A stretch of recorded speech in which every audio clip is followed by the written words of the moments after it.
Assalamualaikum warahmatullahi wabarakatuh. Sampai paham. Selamat ya buat teman-teman yang suka dengan kajian-kajian Islam, yang suka dengan ceramah-ceramah agama, yang suka dengan dikasih saran oleh guru-gurunya, oleh ustadz-ustazahnya, ya, oleh orang-orang yang berilmu di tempat teman-teman.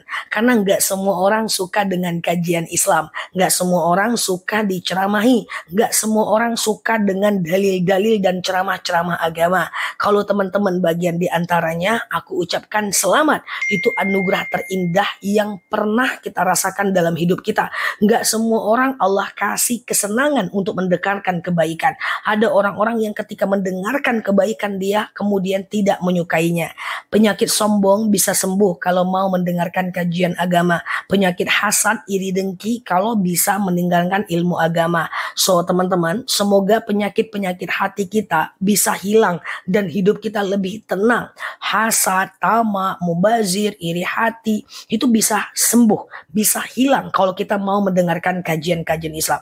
Nah, kalau kita sembuh, tentu secara fisik kita lebih sehat, secara batin kita lebih tenang. Semoga kita lebih baik ke depan ya. Semoga bermanfaat. Nah, oke, di sini like, subscribe video saya ini, follow kanal saya ini, dan sampai paham.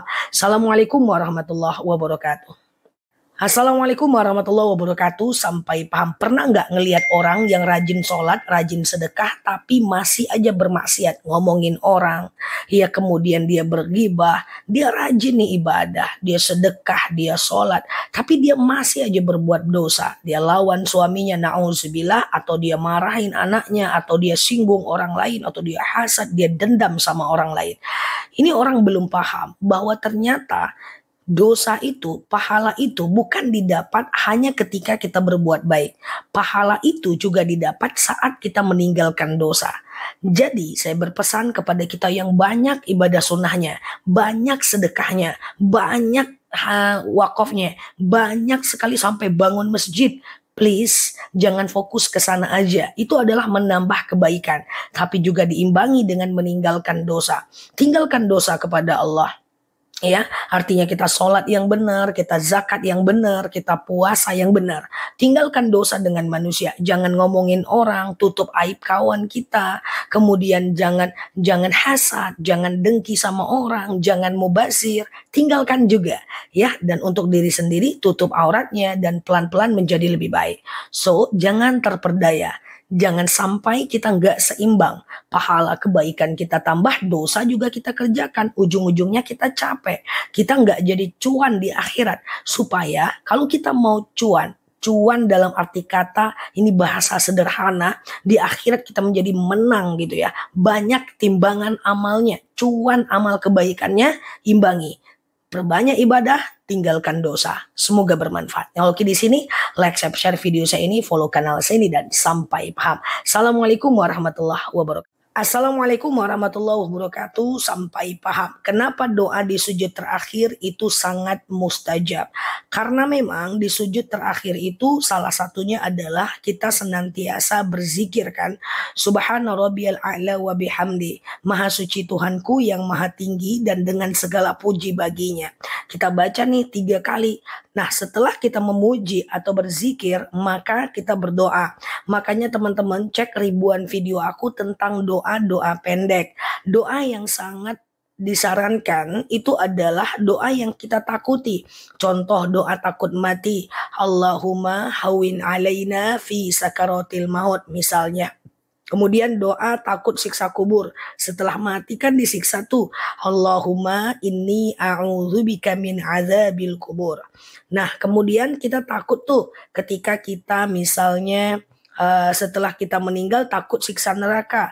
Allahumma ajirni minan nar. Ya Allah, jauhkan aku dari api neraka. Atau kita takut juga tuh, kita berharap surga kan setelahnya. Allahumma as'alukal jannah. Kalau belum paham dengan doa ini, doa sakaratul maut, siksa kubur, dan kemudian doa terhindar dari api neraka, berharap surga, nanti aku buat videonya terpotong. Beberapa doa ini aku ulang. Yang mau boleh tulis di kolom komen sehingga kita bisa belajar lebih detail. Doa di sujud terakhir itu boleh dibaca bergantian. Pagi baca apa, siang baca apa, atau boleh doa yang lain seperti kalau kita lagi ada masalah, Allahummarzuqni makhraja. Ya Allah, berikan aku jalan keluar. Dibaca tapi jangan kelamaan ya sujudnya, bahasa Arab aja. Kalau pakai bahasa Indonesia, tutup bibirnya dalam hati. Tapi aku tetap menyarankan teman-teman pelan-pelan menghafal Arabnya karena supaya lebih aman sholatnya ya. Semoga bermanfaat. Kalau di sini like, share video saya ini, follow kanal saya ini, hadir di live ceramah dan tanya jawab bareng aku dan sampai paham.